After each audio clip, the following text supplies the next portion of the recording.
Welcome back. August 21, 2019, President Muhammadu Buhari mandated the ministers of the Federal Capital Territory to complete all ongoing projects in the nation's capital. Let's look at efforts to deliver on that mandate. The completion of ongoing projects formed the fulcrum of the 13 mandates handed to the Federal Capital Territory Administration after the swearing-in of the ministers by President Muhammadu Buhari on August 21, 2019. 13 projects were identified by the administration upon assumption of office.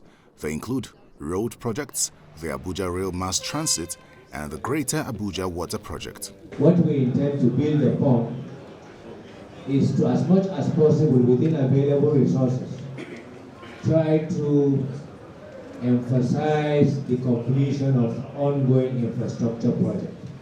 Because the reality is the population explosion is a fact that there is not much we can do. It's a global trend. Cities all over the world by 2050, based on statistics and research from UN Habitat, are going to hold 70% of the population. And the reality is Abuja is no exception. Whoever comes in never goes back.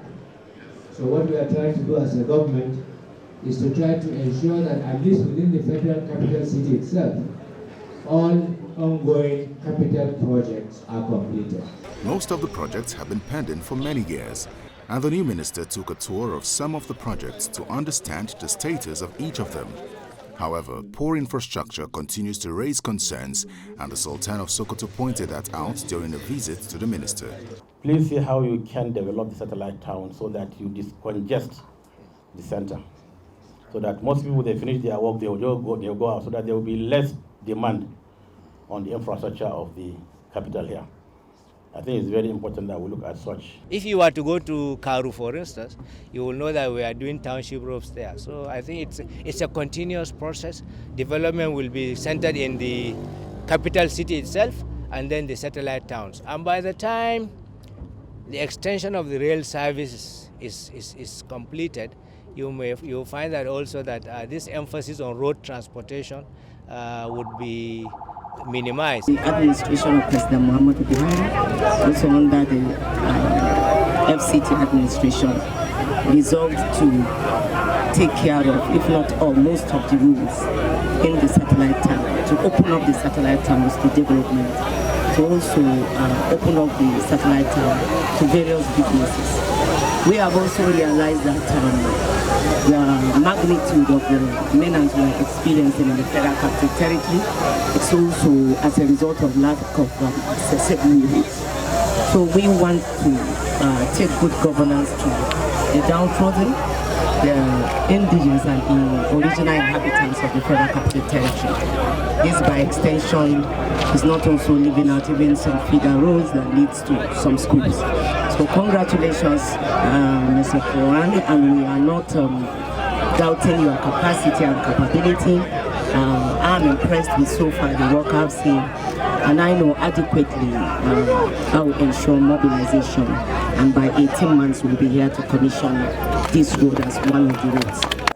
One of the challenges the nation's capital is combating is the incidences of kidnapping in the satellite towns.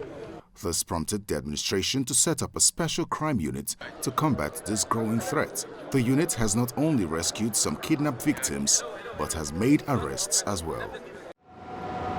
Abuja residents are always confronted with heavy traffic at the entry point into the city center.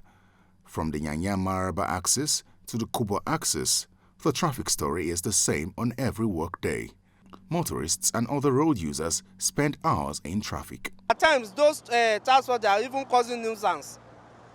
Maybe you park, even though you park very well, they want to explore something from you. You understand? On this highway, I didn't think. Police should do their work, not task force. All we need is a bypass. But we don't know for this dual carriage they are doing. We don't know how long it's going to take us. But I think the most important thing is a bypass. To tackle this challenge, the administration set up a special task force to decongest the roads. Most of the entry points have their peculiar problems here. Let's say entry and exit point, because sometimes at peak hours, and at peak hours are twice a day, in the morning rush hour and in the evening when they are rushing back home here.